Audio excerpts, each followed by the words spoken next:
Hello and welcome to another video on my channel. My name is Jet Smith and I'm the head coach for speech and debate at Highland High School in Pocatello, Idaho. The purpose of this video and all others on my channel is to increase access to free and easy to use resources to help you learn about speech and debate. This is the second video in my first series on World Schools, which is about how to do each of the speeches in World Schools debate. And today we are talking about the second speaker that delivers the second proposition and the second opposition constructive. So with that, what are we talking about in today's video? First, we're going to go over the overview of responsibilities that you have as a second. We'll talk about the first structure of a second speech, the most common kind of structure. Then we'll talk about introductions, then how to fix framing, or how to deal with framing if it's still getting debated at the point of the second, which most of the time we hope that it's not. Then we'll talk about how to rebuild your case from the attacks that the other side has made. We will discuss third arguments that you can make and refutation in both speeches. We'll talk about how to do outros and conclusions, the second way to structure your points, which is clashes. We'll talk about how to do clash points, points of information, how to prepare to be a second speaker before the tournament, how to be a second speaker in impromptu rounds, and then my top 6 tips for succeeding as a second speaker in World Schools debate. So this is meant to be a comprehensive guide teaching you how to be a second speaker in World Schools debate from scratch. So if you're new to World Schools debate, that is just fine, and if you're experienced, I think that you'll find this useful too. So first things first, the structure of a World Schools debate format is 6 constructive speeches and then 2 reply speeches given by either the first or second speaker of each team.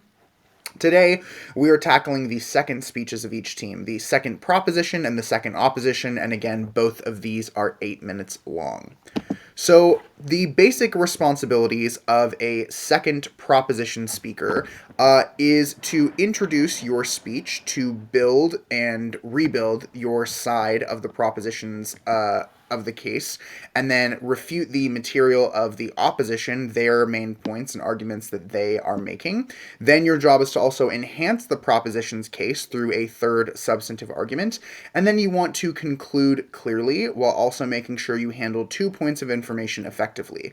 A typical structure of a second speech that you don't always have to use, but I would recommend, is to spend 30 to 45 seconds on your introduction, then spend about 2 minutes to 2 minutes and 20 seconds rebuilding the proposition's framing along with your first and second substantive arguments, maybe a little bit longer than that if there's a big framing debate.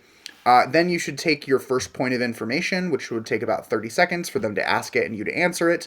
Then you'll refute the opposition substantives for the first time, each of them taking about a minute. So this should take between 1:50 and 2 minutes and 10 seconds to answer both. Then you'll take your second point of information, which will take another 30 seconds for them to ask it and for you to answer it. And then you'll do your team's third substantive argument, which is 1:50 to about 2 minutes and 10 seconds of your speech. And then you'll finish with a outro or conclusion, taking another 15 to 30 seconds. So if you're new to World Schools debate, this should look pretty weird because in pretty much no other format except Congress in high school, we don't read new contentions in our second speeches unless our partner didn't finish the case, and that really only happens in novice debate anyways. So, but later, spoiler alert, we'll also talk about how some people don't even read third substantive arguments anymore. So now let's talk about the second opposition, because it's pretty similar. You have essentially the same responsibilities, only you're going to reverse the first two. Instead of defending the proposition and its framing first, you're going to attack the proposition and its framing first. The reason why we put the proposition's case first, no matter which speaker we are, is because it's confusing to attack the propositions or defend the proposition's framing and then go to the other team's case and then come back to the proposition's case. So again, 30 to 45 second introduction.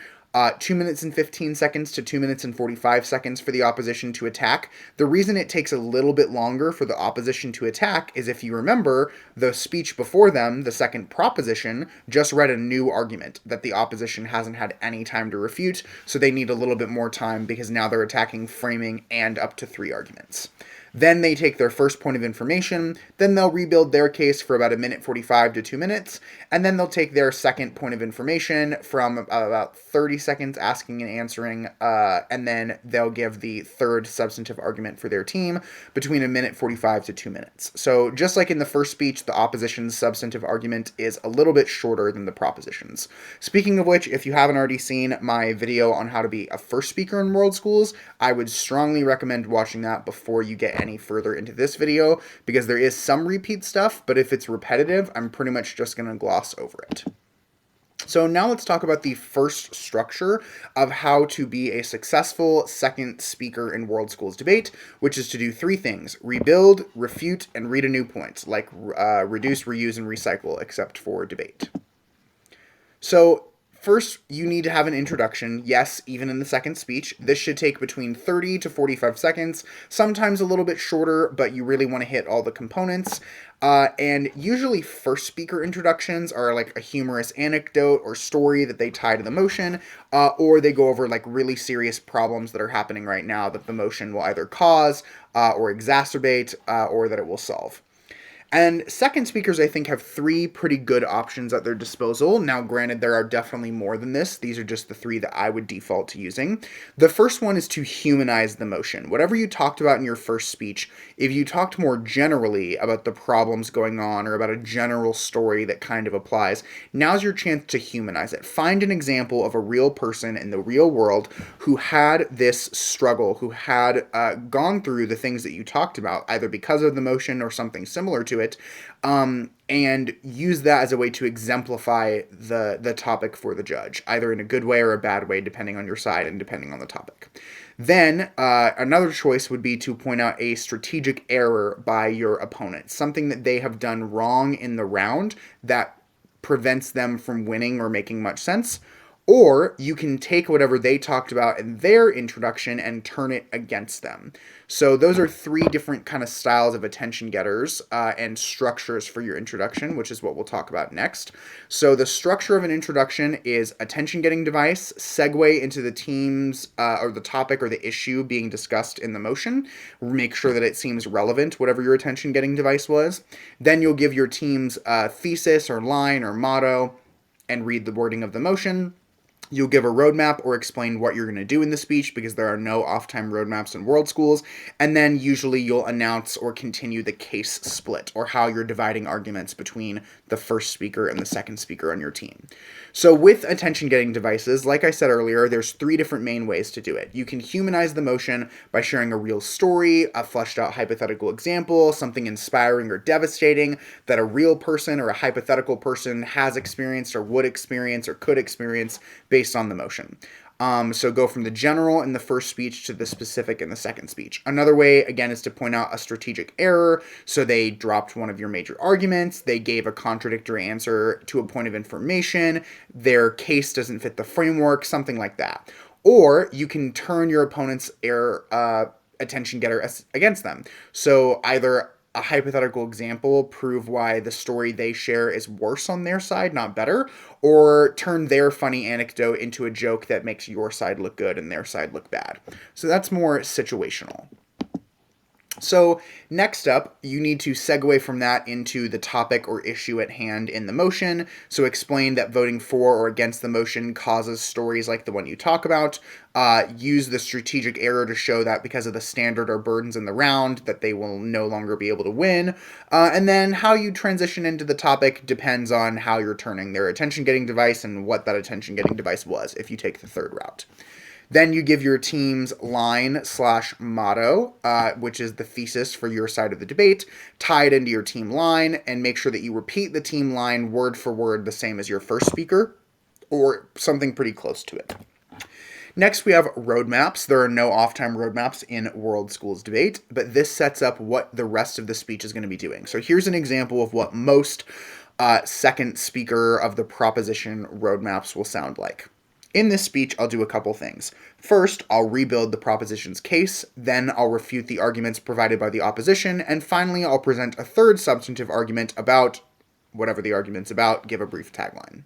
So, case splits are an important part of introductions in world schools that are not the same in any other real type of debate.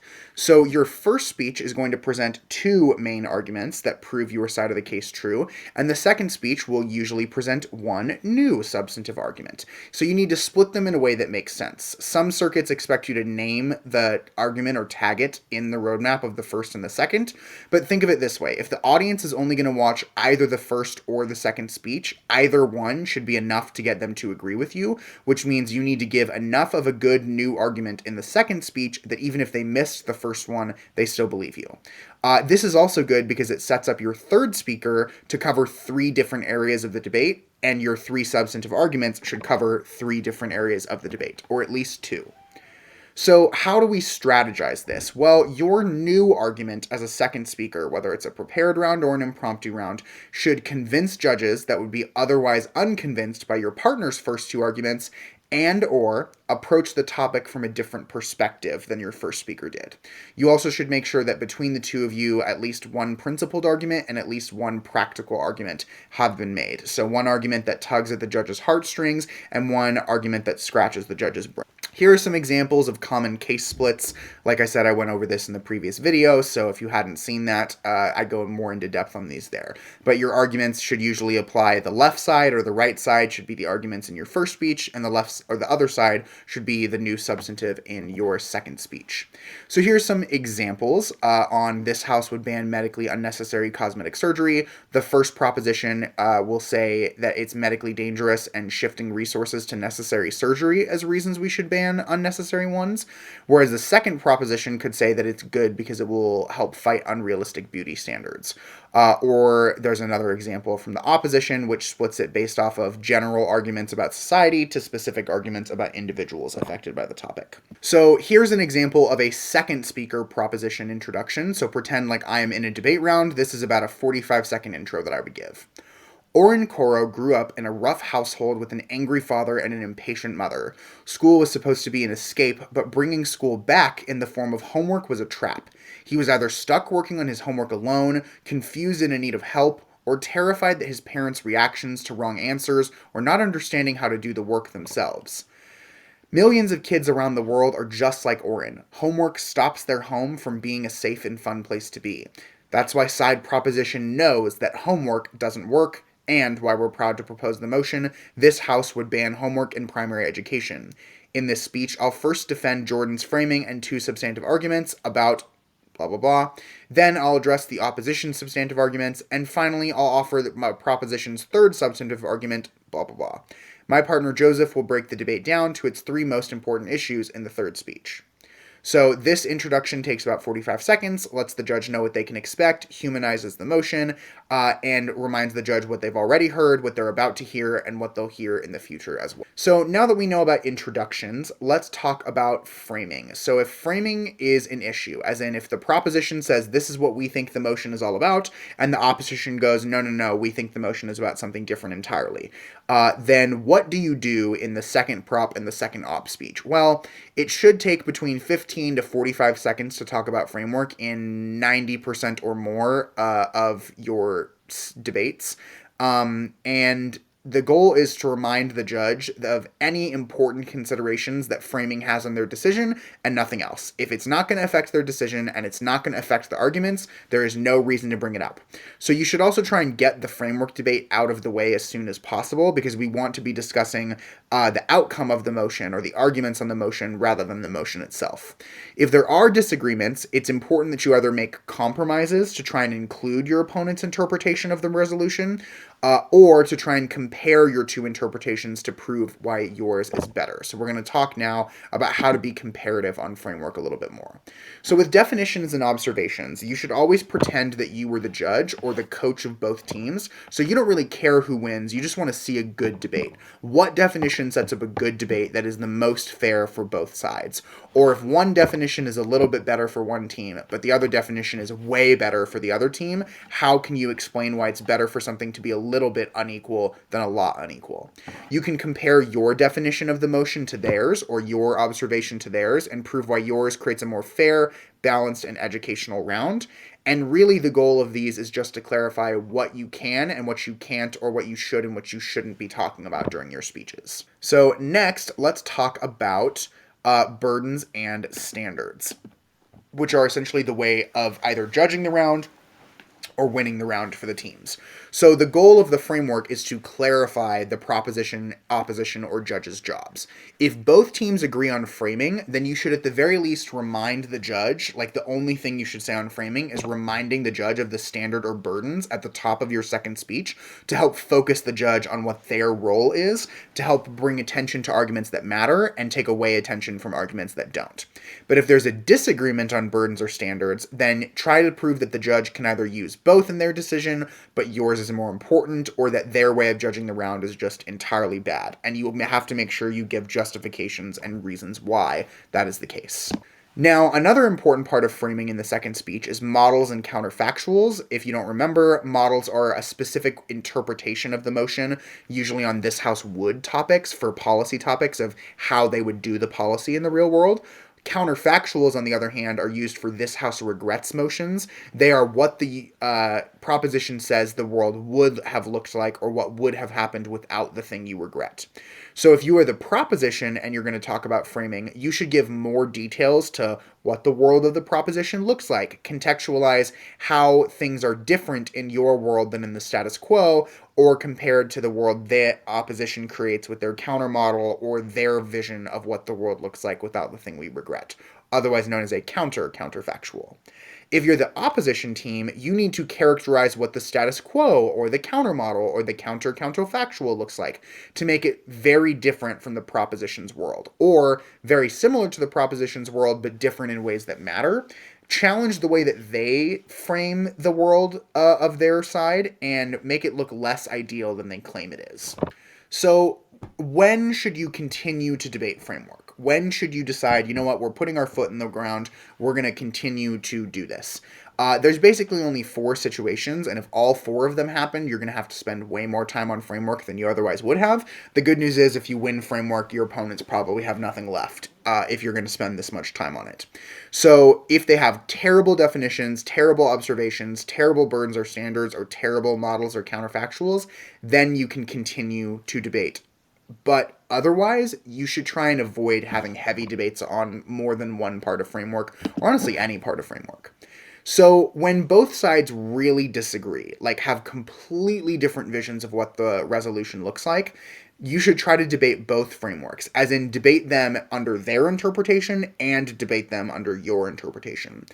And as a second speaker, this is especially important, because if your first speaker is giving arguments that apply only if the motion looks like X, and they're talking about the motion looking like Y, then your third substantive argument should be an argument assuming the motion looks like their vision, right? So, for example, let's say that the topic is, this house believes that high fences make good neighbors. And the proposition says high fences make good neighbors is about strong border security being good for international relations. The opposition, on the other hand, says that the motion is about privacy in neighborhoods. So in your first speech, you're like, hey, we think they interpreted the topic wrong. We as the opposition think that this is about privacy. And our arguments as to why high fences making good neighbors is wrong in terms of privacy is because privacy breeds isolation and privacy hides abuse.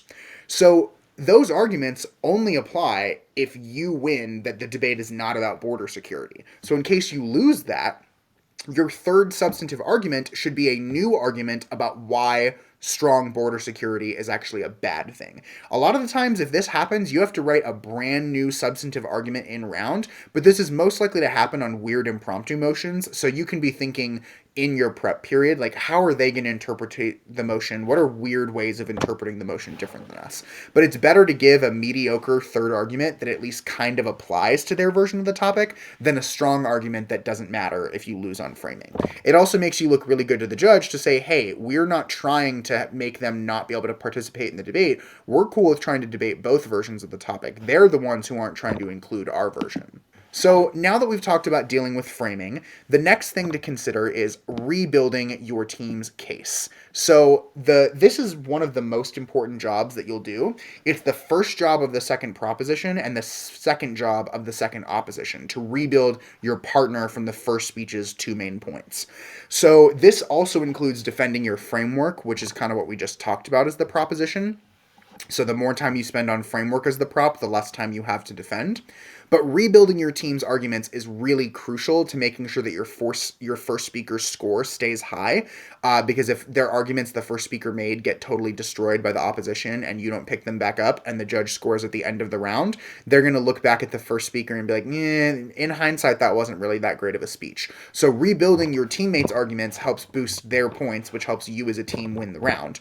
But it also helps boost your own content score, and it maintains a consistent narrative, so it's very persuasive to defend your teammates' arguments.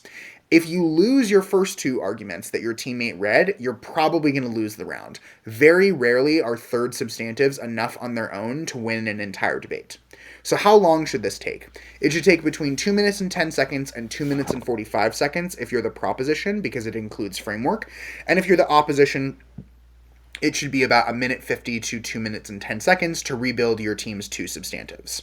And rebuilding each of your two substantives that your partner brought up in the first speech should take between 1:55 or 55 seconds to 1:05 seconds for the first, and 55 seconds to 1:05 seconds for the second. If you're wondering how to keep track of that, my recommendation is to use your phone's stopwatch function, and then use the lap button. So how do we rebuild an argument? Rebuilding has 5 steps that also all begin with the letter R. So here are the 5 R's of rebuilding your team's points in the second speech. And this is something that you would do as the prop and something you would do as the op. So the first step is to refer back. And the second step is to restate. The third step is to reference. The fourth step is to respond. The fifth step is to reiterate. These are more non-jargony words, but if you've done other types of debate, you will hear these things as signposting, extending, defending, and weighing. So the very first step is to refer back, which means name drop the substantive argument that you are defending and who presented it. So name drop the argument and your partner. So for example, on our first substantive argument about improving student learning, Jordan tells you, that's how we refer back. It should always sound something like that. It should be short, sweet, and to the point, just to let the judge know where you're at on the flow. Then you're going to extend the argument or restate it. To extend means to bring an argument from an earlier speech forward in the debate round into your speech using your own words. So it should take way less time to extend an argument than it took your partner to read the argument in that first speech. This should take about 15 to 30 seconds to say. So that would sound like, remember Jordan tells you that banning homework in schools will lead to learning losses because of less practice. That will cause lower reading and math abilities in future generations. So I took the overall argument, the overview of the substantive argument that was in my first speech, and basically repeated it, but in different words, in a shortened fashion. Now, the judge knows what argument I'm talking about and what that argument actually was, what it said. If you just signpost, a lot of judges, especially those that aren't flowing or are confused or aren't familiar with the topic, you can rebuild an argument all you want, but if they can't even see what that argument was in their mind, the rebuilding won't make any sense. So you got to re-say the argument before you can rebuild the argument. Then you need to reference, which is signpost the other team's attacks. So tell the judge which of their attacks you're going to be answering at that moment. And when possible, you should group similar attacks together because you don't have a ton of time to be able to do all of this stuff in just 1 minute per substantive argument. Also, this is a big important tip that I see a lot of people make mistakes on. Don't restate your opponent's entire argument. Signpost their point against your point in 3 to 7 words. So for example, the proposition attacked our argument by stating that homework doesn't increase learning, or the opposition doesn't attack our argument by stating blah, blah, blah. Step 4 is to respond. This is when we defend against their attacks. So to respond is to give an answer to their attack that disproves the attack. And you really should not drop attacks, or you might not be able to win your substantive argument and be able to weigh it as a reason you win the entire round. Your answers also need to make sense and shouldn't contradict things that your partner said earlier, but you should reference things that your partner already said that might have preempted this argument. So, for example, homework does increase learning. Repetition creates neural pathways helping students remember how to use skills. Then, lastly, we have reiterate, which is essentially reiterate the importance of the argument or weigh it by tying it back to the standard, the burdens, your thesis, and proving how winning this argument wins the entire debate overall because it matters more than your opponent's strongest points. So, for example, you ought to oppose because if the primary goal of the school system is to help students learn, and we've proven that homework does that, even if it's hard for parents, that's not sufficient to win the opposition the round. So you essentially say, by winning this argument, we win the standard, and that means even if they win their best argument, we still win the debate overall. So when we rebuild an argument, we do 5 different things. We refer back to our partner's substantive argument. We restate or extend their original claim in a shortened summary of our own words. We respond to the attacks that have been made. We defend against those attacks. We reference the attacks that are being made, and then we answer them, obviously. And then we reiterate the argument importance. So we weigh the argument to prove that it wins us the debate round. So what might this sound like in a real debate? Let's say once again that I am the second proposition of the round, and let's say that we are debating the topic, this house would ban homework in primary schools. So I am going to pretend like I'm in round, and I'll give you what it would sound like to rebuild one of our substantive arguments. So yeah. On our first substantive argument about stifling student growth, Jordan tells you that school is supposed to help students, but homework does the opposite for 2 reasons. First, it causes students to hate school and disengage from learning. Second, it takes away time from other developmentally necessary activities like sleeping and playing. The opposition tells you that homework doesn't hurt learning outcomes, but their theoretical opportunity for parents to help their kids doesn't actually happen. Remember Jordan's analysis from first that parents are too busy or too impatient or lack the knowledge to correct their kids' mistakes properly.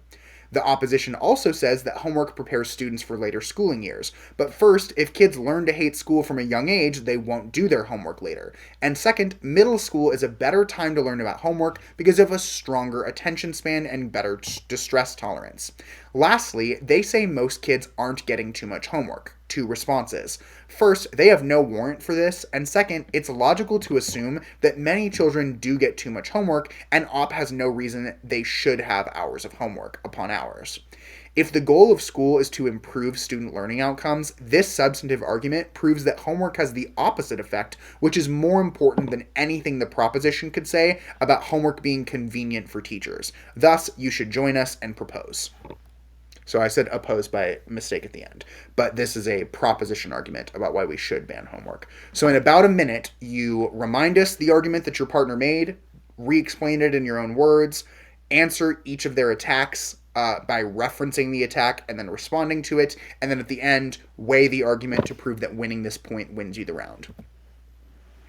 So now that we know how to rebuild your partner's arguments, how do you attack your opponent's arguments? So this is known as refutation, the process of disagreeing with and undermining your opponent's arguments by pointing out flaws in their logic.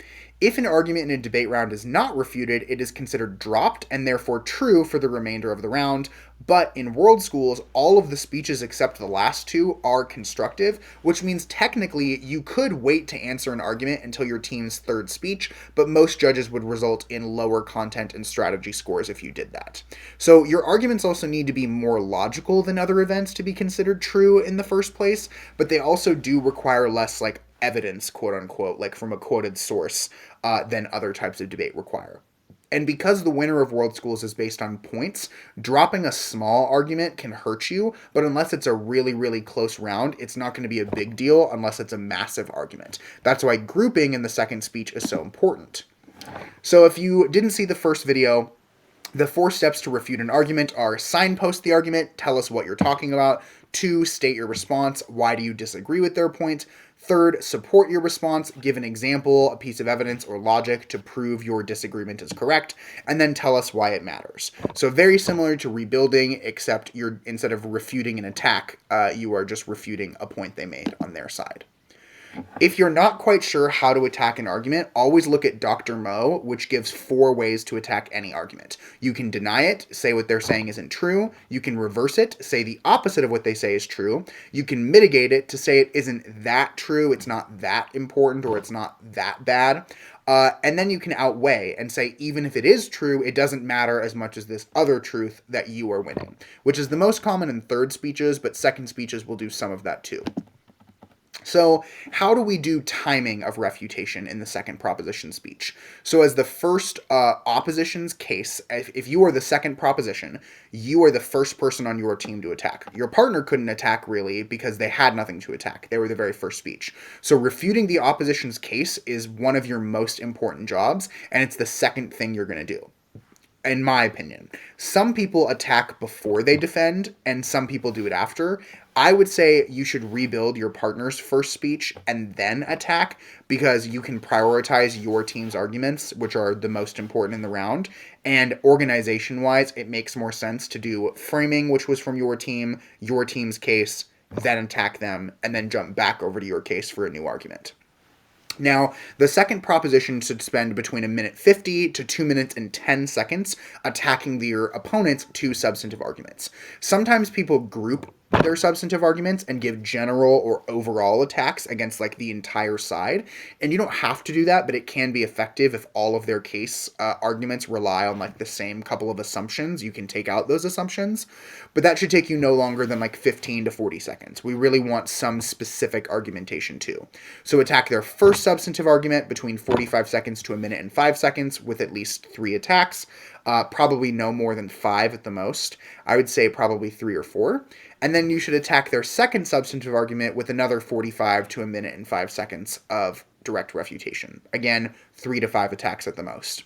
If the first opposition also announces a case split, they say, in my speech, I'll talk about these 2 points, and my partner in the second speech will talk about this point. If it's pretty obvious what that argument is going to be, you can attack that argument before your opponent even has the chance to say it, which can be risky but very effective if you do it successfully, because then as they're saying the point, they're already not being believed because the judge remembers your attacks, or they don't even have as much time to say their point as they wanted because as they're saying it, they feel the need to answer your attacks. So if you can manage to do this as the proposition, you should. So here are some things to keep in mind about attacking arguments as the second proposition speaker. The second opposition speaker is very important to their team. It's where most of the time an opposition team that's going to win starts going for the kill. You have to prevent them from doing this by making their speech way too difficult. And you can do this by giving them too much good stuff to cover that they can't answer all of it. Not by spreading, but by just having so many diverse arguments that are well explained that they either spread themselves too thin or they drop a couple of points to engage you equally. Your arguments need to be very diverse and hard to group together while still being coherently tied together to the thesis and the heart of the motion. So by attacking each of their substantives, you need to attack it from different angles or viewpoints to make them hard to cover at once. You need to have a lot of turns or reasons why the opposite of what they say is true. That way they can't just get rid of those arguments because you still have turned them into a reason why you win. And you need to do more weighing in your second speech than the opposition does, because they're going to get 12 minutes back to back with their third speech and their reply, and your team doesn't get that. So you need to start weighing earlier so that if they don't weigh in their second speech, your third speaker could stand up and be like, hey, my partner did weighing and they didn't answer it. It's way too late in the debate. They get 12 minutes now for them to answer it. They should have answered it earlier. So if you start weighing in the second, that forces them to answer your weighing, or it makes it seem like they're dropping some arguments.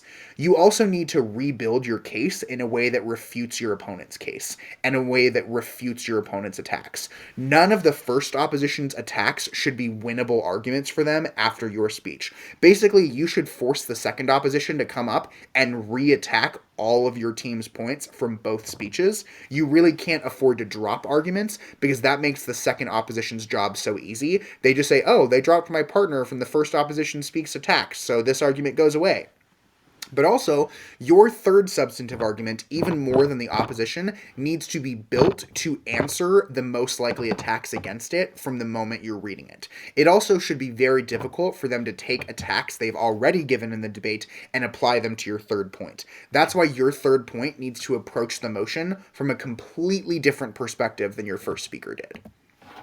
So what about the second opposition? It's similar in a lot of ways, but there's a big difference, and that's that you are not attacking for the first time the majority of the proposition's arguments. Your first opposition partner already started doing refutation, and your second most important job is to continue to do that, even though it's the first job you're going to do, because you'll do an introduction and then you'll attack their framework and points. Some people do refutation before, some people do it after rebuilding. For the opposition, I say you should attack the props case before you rebuild the ops case, because it's consistent. That's what your first speaker did. Your first speaker attacked and then read their case. So you should attack and then read your case. It also, I think, is better just for organization purposes. You should spend between 2 minutes and 15 seconds to 2 minutes and 45 seconds on refutation of the prop.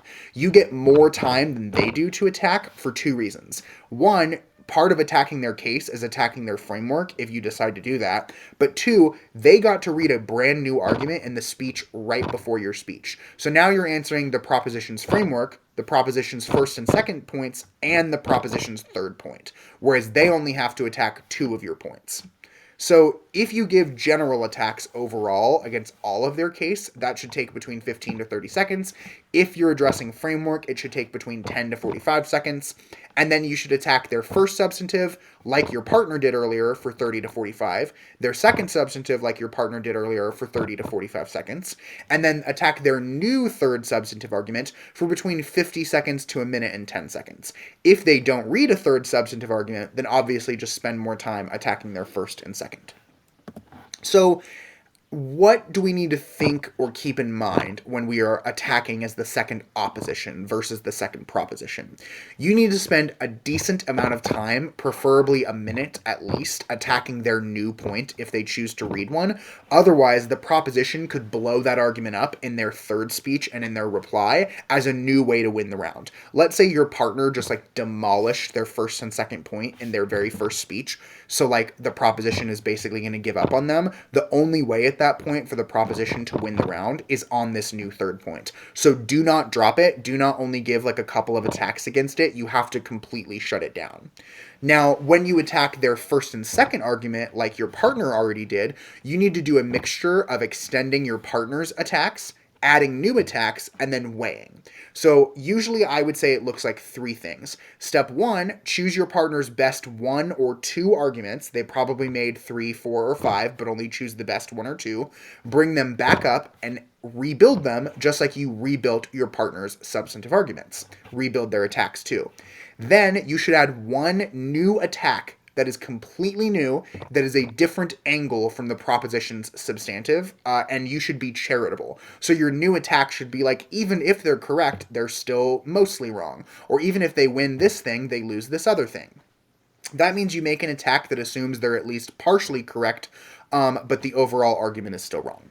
Then you need to weigh the argument against your substantive material. Prove how their argument is wrong, so yours are more important, but even if their argument wasn't wrong, your case is still better than theirs is, or more important on the standard or on the burdens than theirs is.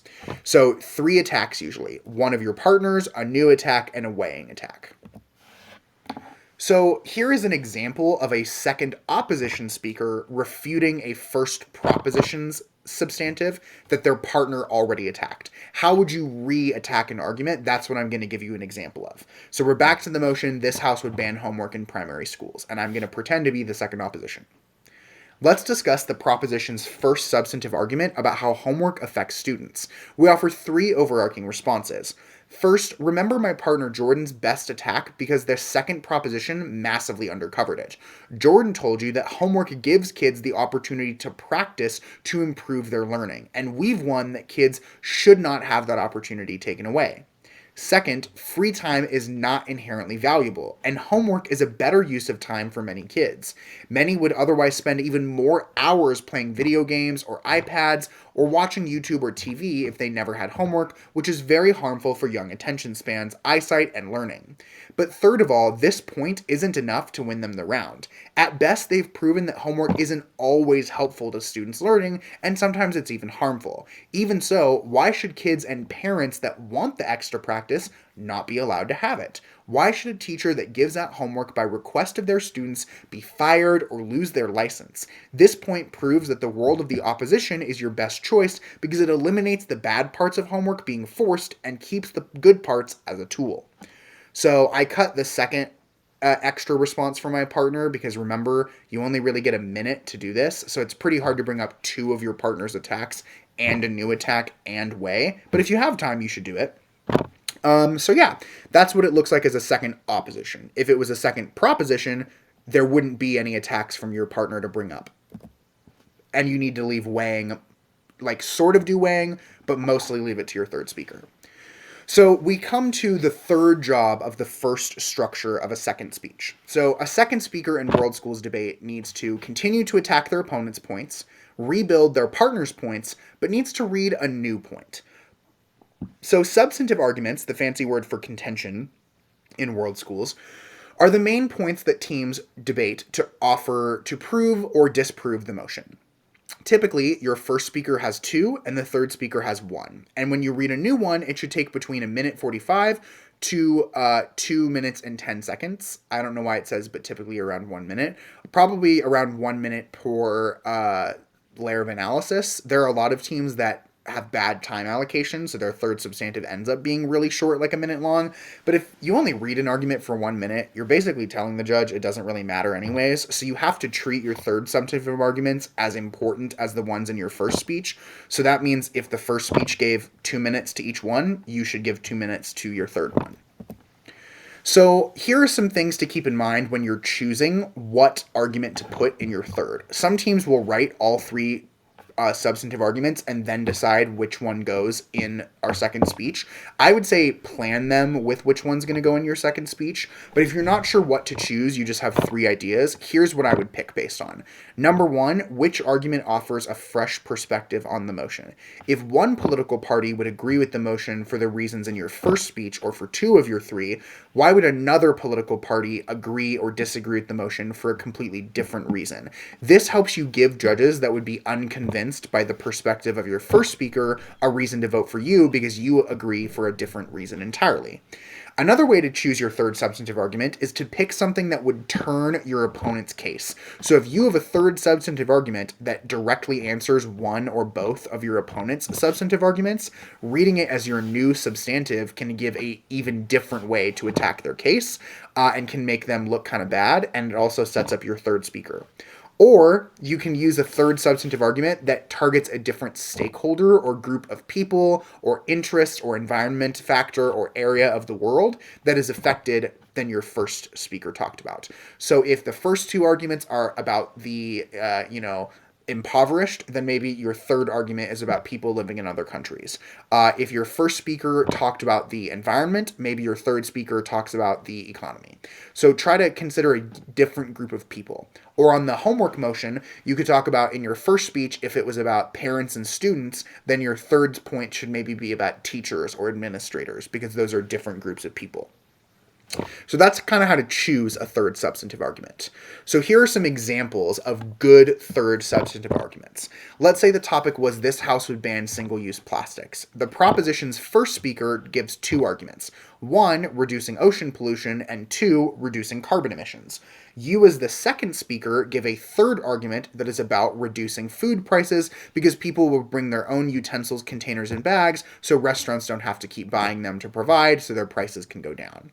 This would be a good argument to read as a third substantive argument because it's different than your first speaker. They talked about the environment, you're talking about the economy, and because it convinces different types of judges. Conservatives who might not be as convinced by the environmental arguments might be convinced by the prices going down argument. The opposition, similarly on this topic, maybe their first speech, their first and second substantive arguments are about harming people with disabilities and then harming poor people because, single-use plastics are important, like straws for people with certain disabilities, and, maybe prices would go up. So people that are impoverished wouldn't be able to afford it. Your third substantive argument could be about increasing non-plastic waste, where there will be fewer leftovers, or food will rot or go bad faster or be ruined in transportation, which means we have more food waste. And this would be a good argument because it's different than your first two. The first two were about discrimination or equality. The third one is about the environment, and it's a great way to turn the proposition's main points. If their case was about the environment in the first speech, your second speech being about the environment helps you answer it. So what are the parts of a third substantive argument? If it's a practical argument, this is what it looks like. Again, I mostly talk about this in my last video, so I'm just going to briefly go over it. You need to tag the argument, give an overview about the fundamental points you're making, then give 2 layers of analysis, and each layer of analysis should basically say what's happening now or what was happening. How does the topic change it, or how did the topic change it? What's an example of this, and what is the impact or reason why we should care? Then do that again for the second level analysis, which is like another subpoint, and then tie it all back together to your thesis, to your standard, or to the burdens of the round to prove why winning this argument wins you the entire debate. There's another type of argumentation known as principled argumentation, where especially internationally it's structured quite differently. It's more deontological than consequentialist, where you say, on principle, we are ethically or morally or philosophically required to propose or oppose because this principle aligns with the resolution or doesn't align with the motion. So there's some examples of principles that you can look at, and while you could just read like emotional impact-based arguments, those are technically not principled arguments. Some would call those hung principles, which at international tournaments might get you in trouble. So what about the parts of a principled substantive argument? It's still tagline, overview, 2 layers of analysis, but the first layer of analysis basically says what is the principle, and the second layer of analysis says how does this apply to the topic? And then you justify why winning this principled argument wins you the entire debate. So the truth is that some teams are choosing not to read third substantive arguments anymore. This is pretty common internationally now, but it's very uncommon in the United States. Each of the first 6 speeches in a World Schools debate is a constructive speech by name. That means that each speech must present new material to the debate, and that is in the rules of the World Schools Debating Championships. In the first speech, your new arguments just look like substantive arguments because you're presenting them for the first time. In the third speech, it looks like new weighing analysis or new impact analysis. So for your speech, you have a choice. You can either give new constructive material by reading a third substantive, or you can add to the substantive arguments that your partner already gave. So instead of reading a third substantive argument, you can read a new analysis or a new layer of analysis to your team's first 2 points. So how would your speech look differently if you decided to do that? So you'd still give a 30 to 45 second intro, but you'd get to spend a lot longer rebuilding your case. You get to spend 3 minutes and 10 seconds to 3 minutes and 30 seconds. You're still going to rebuild your case by talking about framing as the proposition or the opposition. Then you would rebuild your first substantive argument, just like we talked about before, the 5 steps of rebuilding, but you would also read a new layer of analysis, and that would take you between a minute 25 to a minute 40, so up to a whole nother like 40 seconds than you would normally have. Then you'd usually want to take your first point of information before rebuilding your second substantive argument, adding a third layer of analysis to that argument, and that would take you between a minute 25 to a minute 40. Then you're going to refute your opponent's case for between 2 minutes and 30 seconds to 2 minutes and 50 seconds. So you want to take less time on this if you're the proposition. This is mostly structured as an example of what a second prop speech with no third would look like. So just flip the rebuild your case and refute their case times if you're the opposition giving this speech. So refute the prop or the op's substantive arguments with new attacks and new weighing arguments for between a minute 15 to a minute 25. Take a point of information, then attack their new substantive argument with new attacks, new weighing between a minute 15 to a minute 25. And then give a 15 to 30 second long conclusion. So this, when you don't read a third substantive argument, it's just all of the jobs we talked about earlier, but you get more time to do them. And instead of reading a new third substantive, you read a new third layer of analysis to each of your teammates' earlier points to examine those arguments from a different perspective. So all of the things we said about choosing a third substantive argument would apply to choosing a third layer of analysis. It needs to be different. It needs to convince judges that would be otherwise unconvinced, yada, yada. So why would you choose to do this? Why are some teams not reading third substantive arguments anymore? Well, there are several advantages of not doing so. You get more time to refute and more time to rebuild your points, which means there's less dropping of arguments. This is particularly helpful in out rounds where there's not always points anymore, and it's more likely that judges can decide who wins off of the flow. And style is less important, but still very important. There's also no pressure to come up with a third argument if the topic is really small or if there's not a lot of ground for your side. You don't have to scrape to find a third argument that wouldn't be very good. You can also catch your opponents off guard by recharacterizing your first two substantive arguments in a new way that they didn't see coming by adding those new layers of analysis that completely sidestep their earlier attacks. And third substantive arguments are very often dropped or forgotten, and they don't really feel all that important a lot of the time. Because if they were that important, you wouldn't want to wait until halfway through the round for the judge to hear it. So what are the cons of not reading a third substantive argument? There are several disadvantages when you choose not to read one.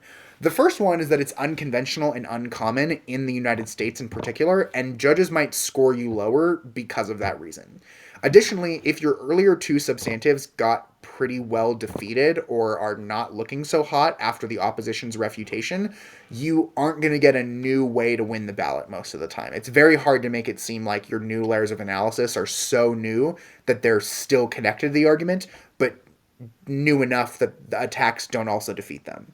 You can also maybe start debating more like the other styles and sound more line-by-liney than big picture-y, which is not really the purpose or style of World Schools debate. And it doesn't help you stand out from your teammates. You sound really repetitive, which can lower your scores as well. I personally believe in reading third substantive arguments. I think that it is what makes World Schools unique. I was a second speaker. I think that's what made being a second speaker feel fun because you get the best of all worlds, but it is technically not required. So when should you take points of information? Because we've kind of come to the end of the first way to do a second speech. Intro, rebuild your team's case, refute your opponent's case, and read a new argument, or don't read a new argument, but read new layers of analysis. When should you take your points of information? If you are reading a third point, your job is threefold, so take one in between your first and second job, and take one between your second and third job. So either take one at the end of rebuilding your case, and one at the end of refuting your opponent's case, or one at the end of refuting your opponent's case, and one at the end of rebuilding. Basically, take both points of information before you start your third substantive. Remember to take 1 point of information in the first 4 minutes of your speech, and 1 point of information in the second 4 minutes of your speech. In out rounds, it's more common to only take 1 point of information, and if you do that, I'd probably recommend taking it in the first half. So you should also remember, never interrupt yourself halfway through a thought or through a sentence to get to a point of information, and if you can't take them when switching between like rebuilding and defending, or rebuilding and refuting, or between refuting and your second point, then take them when you're switching between the two substantives you're attacking and the two substantives you're defending. Just try to finish an idea as a whole before you take a new point. Outros and conclusions are basically the same in the second speech as they are in the first speech, but they are persuasive, they help you slow down, they match other types of speech that judges are used to judging, they remind the judge of your team's overall points and thesis, it shows good time management skills, so good outros really is never going to hurt you. You already know the parts of an outro, but basically go back to your attention-getting device, whatever it was, review your speech's main points. So this might sound like we've shown through a robust defense of my partner's points, raising serious issues with their opponent's case, and our third substantive argument about homework, that your decision is easy. Because blah, blah, blah, we propose, right? So tie back to attention-getting device, review your speech's main points, and finish with the team line. Now we're going to talk about the second proposition or second opposition speech structure that is common now on an international level, but not very common in the United States. And this is two key clashes. Sometimes this includes a third substantive argument as well, and sometimes it doesn't. So A key clash is essentially an area of debate where there is heavy disagreement on both sides. There's a trend at international World Schools tournaments for the second speaker to break the debate down into two major areas of disagreement or clash and prove why their team is winning them. If this sounds familiar, it's probably because it's what the third speaker is known for doing, only instead of breaking it down to 3 clash questions, the second speaker only breaks it down to 2. This can be good because you can add your third substantive argument as what will become the third question in your partner's speech in the third. So each clash will either be like clash number 1, your team's 2 substantive arguments, and then clash number 2, their team's substantive arguments. So if your 2 substantives have something that tie them together and their 2 substantives have something that tie them together, then that can be a good way to group it. Or let's say your sub 1 and their sub 1 both go together, or your sub 1 and their sub 2 go together, then you'd group them as a clash and then group the remaining arguments from each side. So it's basically your point 1 and 2 and their point 1 and 2 are the 2 clashes, or one of your points and one of their points put together, and then the other one of your points and their points put together. But either way, you break the debate down into 2 clashes, or 2 areas of clash. How do you know what the areas of clashes are?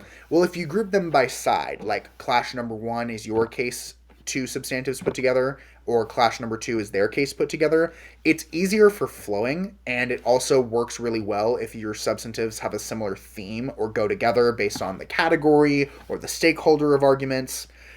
Sometimes it's better to group one of yours and one of theirs together, and then the other one of yours and the other one of theirs together for weighing and comparison purposes. It also sounds better and less disjointed. Like if you have a substantive about the economy and they have a substantive about the economy, instead of sounding repetitive by talking about it over here and then over there, putting the 2 of them together can be really good for, just sounding coherent. But really, when you figure out what the key clashes are, figure out what parts of the debate are not being achieved or triggered or avoided by both sides, and work to prove why both of you have talked about this issue, but you're talking about it better than they are. So how do we do a key clash? What are the parts of a key clash? This is the same essentially for the third speakers, but the third speaker needs to add another step after the first step, which is justify the clash. So number 1 is tag the clash. What is the problem? So the first clash in this debate is which side is best for the economy, or is about economic growth. So just tell us what the argument is. Then tell us, where did you get this argument from? Is it from your team's 2 substantives? Is it from your first and their second substantive? Just tell us which parts of the debate you're getting it from. Then you need to explain what you've said, extend your partner's substantive arguments from the first speech, then explain why you're right, so rebuild the point against any of the attacks they've made, then say what they've said on this clash area, reference their substantive arguments, prove why they're wrong, refute their points. And then at the end of that, so here's the argument, here's where I got this from, what my team has said about it, we're correct, what their team has said about it, they're incorrect. At the end, you say why even if they're right, they still lose and you win. So if their substantive argument is true, why do you still win the clash? And that's weighing. So here are the basic responsibilities of a second speaker, whether you're prop or op, if you are using clashes. Granted, your first key clash would probably include framing, or take away 20 seconds from each clash to talk about framing after the introduction. You still have the same responsibilities that you did before, you're just reorganizing the speech. So it'd look like your introduction, and then your first key clash between 1:50 to 3 minutes, then your first point of information, 30 seconds or so, the second key clash between 1:50 to 3 minutes, and then your second point of information, and then your third substantive argument, which would be between 0 minutes if you're choosing not to read one, to between 1:50 to 2 minutes and 10 seconds. So I prefer the 2 key clash structure with a third substantive argument. I don't think there's a big reason to do 2 key clashes if you're not going to read one, because otherwise it becomes pretty hard to be the third speaker on your team and not just sound like you're repeating you. So Now let's talk about the benefits of structuring your second speech like this. There are several advantages. The first is that it helps focus the debate to its most important components. You get rid of the stuff that doesn't matter. It really focuses on the debate part of debate, like where do we disagree. It's also more logical when your team's substantive arguments mirror each other. So if your team's first speech is about human rights and the economy and their team's first speech is about human rights and the economy, it makes more sense to group them together than it does to like debate point A dash A over here and then point A dash B over here, and it can get confusing. It also sets up your third speaker when it's combined with a third substantive argument to create a third clash really well, because now your partner knows, okay, the first question is about clash 1, the second question is about clash 2, the third question is about my third substantive argument that my partner made.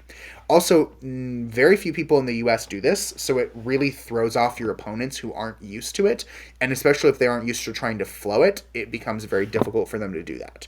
Which leads us to the cons. Why should you maybe not do this? There are several disadvantages to doing two key clashes. One, again, it's unconventional or uncommon, so people in the US and judges might score you lower for that reason. They might think you're violating like norms or whatever.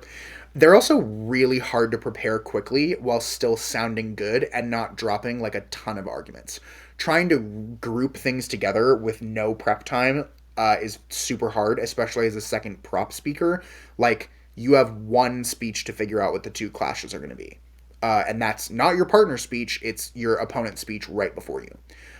Also, if your substantive arguments and their substantive arguments are about very different issues that are hard to group together, it's pretty hard to identify two real clashes that cover everything in the debate, mostly. And if you don't read a third substantive argument, and neither does your opponent's, it's pretty hard for the third speech to break the debate down into 3 questions. They're basically just going to do the same 2 areas that you did, and they're going to sound really repetitive, which will hurt their scores. So I am a purist. I believe in the first way of doing it. I think that you should see yourself as having 3 jobs that each take roughly 2 minutes.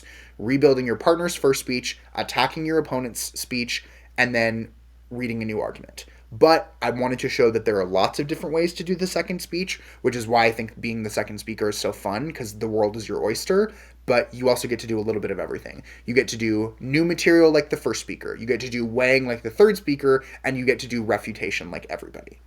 So how do you prepare for a tournament as a second speaker before the tournament starts? The 5 things that you need to keep in mind are being informed about case writing, having blocks, having extensions, and having front lines. So let's talk about those 5 things more specifically.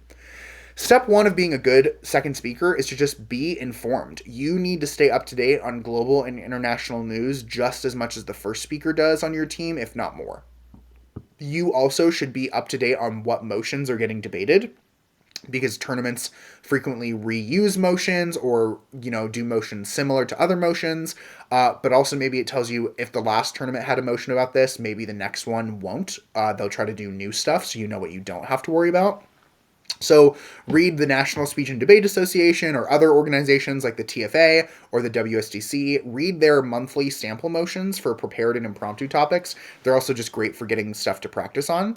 You also need to look back on prior tournaments to see, okay, when we debated this type of motion about this type of topic, what arguments worked and what arguments didn't work, and keep that in mind for future case writing, both for prepared topics and impromptu ones.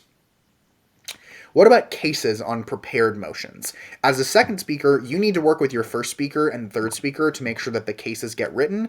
If a tournament has 3 topics and there's 3 people on your team, maybe each person writes a case.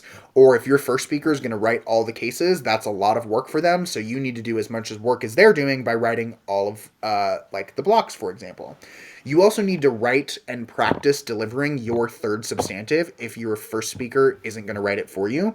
And even if they do write it for you, you should rewrite it on note cards or in your own words so that you can make sure that you can explain it for around 2 minutes. Or do the same thing with new layers of analysis if you're not going to read the third substantive. You also need to think about how your case is going to evolve and change throughout the debate. So what does it start as? What is it going to end as? How do you take this case from the beginning of the round into winning voters at the end of the round?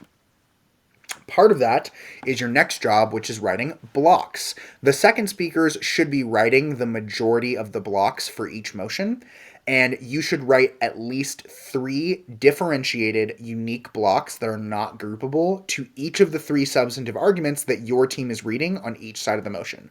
So that's a lot. But essentially what I'm saying is if your team writes 2 cases on the topic, and each of those cases makes 3 arguments, that is 6 arguments. For each of those 6 arguments, you should write 3 blocks to them that are not grouped together. That's minimum 18 blocks per topic. You can write more than that. I would suggest you write more than that, but for starting out, avoiding getting overwhelmed, you should figure out 2 to 3 more argument ideas that teams are likely to read on each side of the topic, and then write blocks to those arguments too. So that might look like 30 blocks on each topic. But it's not like other types of debate where every block is like carded, so it is a little bit easier. The next thing you need to prep is extensions. Remember, an extension is a shortened summary of an argument that your partner made earlier. So if it took your first speaker 2 whole minutes to read sub 1, you need a 15 to 30 second elevator pitch version of sub 1 in your own words that covers the crux of the argument to be able to remind judges.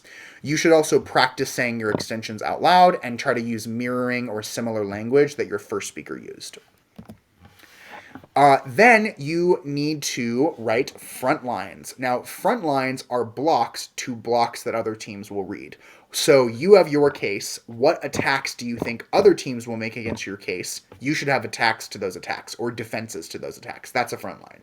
So as a second speaker, if you're writing the attacks against your points, you and your third speaker should think, okay, other people will probably make these attacks against us too. How would we respond to these attacks if people read them against us? And you should write 1 response to each response. So if you're writing 18 blocks against your own case, you should write 18 defenses against those blocks to your own case. You should work with your third speaker on that because chances are they'll be the ones reading those and not necessarily you, but you will some of the time, especially as like a second proposition speaker. Or a second opposition speaker, sorry. You should also figure out what are the most threatening attacks that they can make against your team's 3 subs and write maybe more than 1 response or really, really good responses to those points.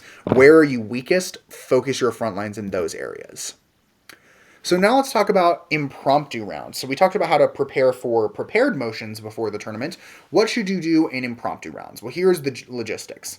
You and your teammates all need to be super clear on what the framing for the motion is going to be, because if your first speaker frames it one way and then you read a third sub that has nothing to do with the framing, then that's going to be really bad.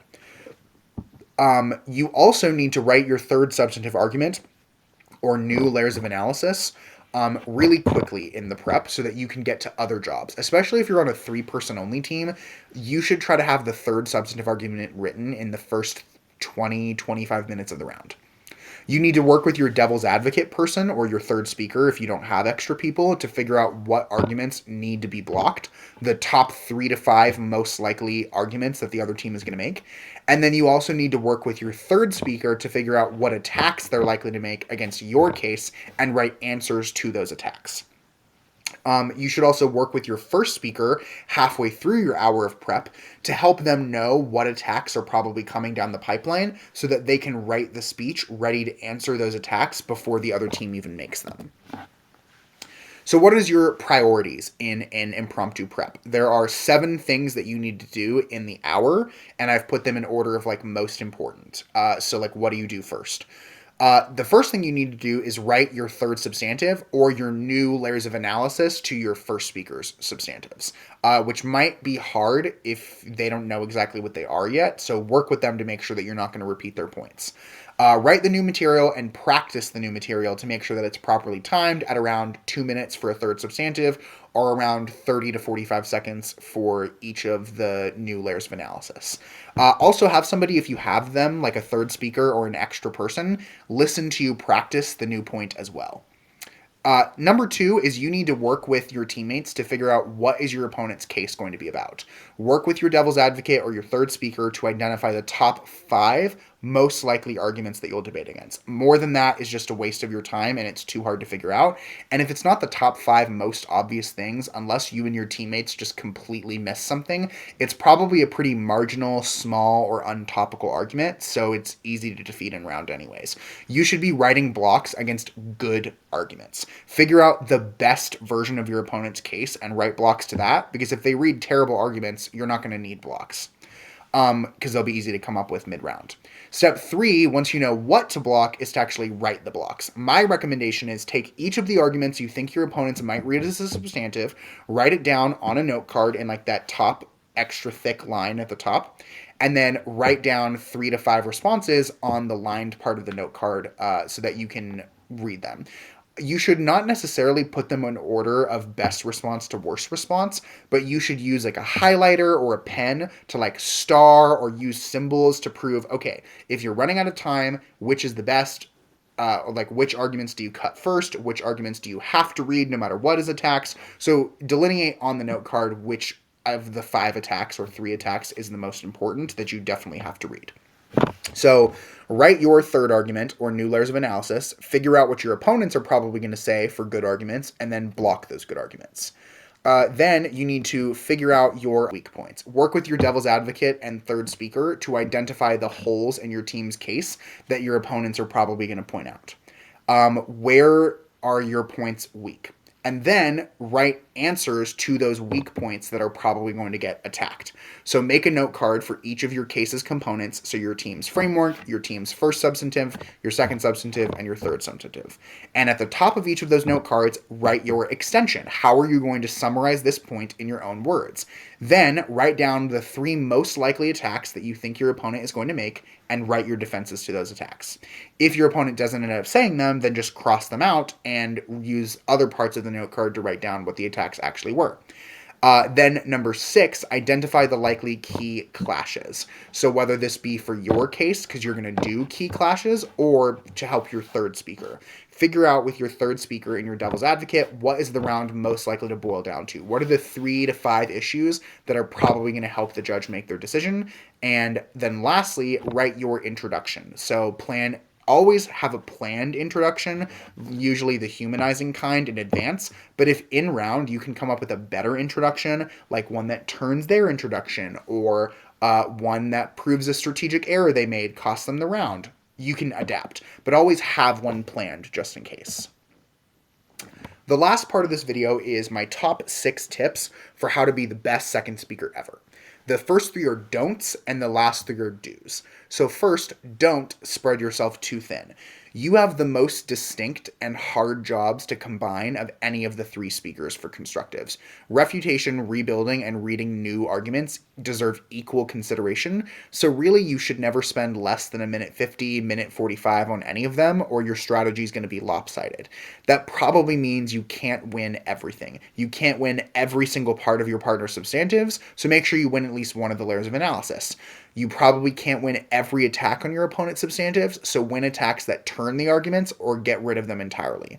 And you're probably not going to win every angle of your new third substantive or new layers of analysis. But it's better to do a great job at most things than a mediocre job at everything. So, second don't forget your first speaker.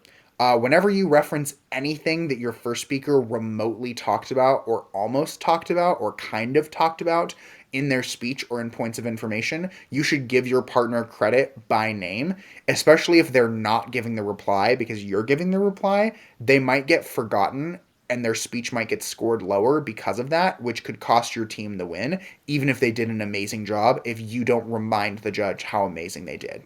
You can also make the first speaker look better than they did by saying things like, my partner clearly told you in the first speech, or touches this in the first speech, even if it was only like a little bit. You can make them sound better than they really were. Third of all is don't be unprepared or inflexible.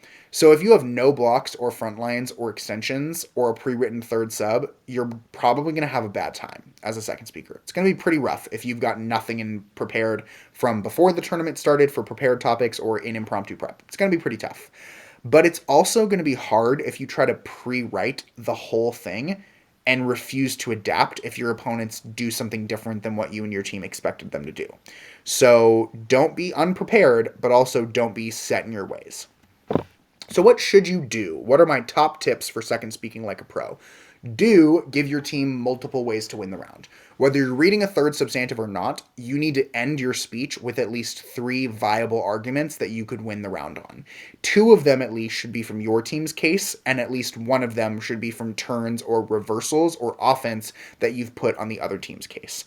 You can't undercover your teammate's first speech, you can't undercover your opponent's case, and you can't undercover your new material. So you've got to split your time pretty much equally in terms of what's most important. Don't spend more time than is necessary, but don't spend less time than is necessary either. Fifth, do stand out. So the second speech might sound pretty formulaic, but there are as many different ways of doing that formula as there are second speechers. If the first speech is known for constructing arguments and the third speech is known for crystallizing them, you're known for both of those things and you get to refute. So find a style that works for you, whether it be certain unique types of attention getters that I didn't talk about, or unique ways to weigh arguments, or adding humor, whatever it is, figure out a style and be that thing. Sixth of all, be adaptable. Go in with enough blocks, front lines, and extensions to give a great speech under the ideal conditions. If the round goes the way you think it will, then your second speech should be very easy. But if it doesn't seem like they're going to work, don't force it. Scrap it, start over, use what you can, and forget what you can't. Don't try to make attacks that sounded good in prep, don't really fit against their version of the argument. Don't read a third substantive argument that isn't going to be effective or really just doesn't answer your opponent's case. And don't try to save an impossible to win argument because they made an attack that you didn't see coming and it's just like over. Come in with stuff on the fly, say it with confidence, and they probably won't even know what hit them. So don't worry about having to change stuff.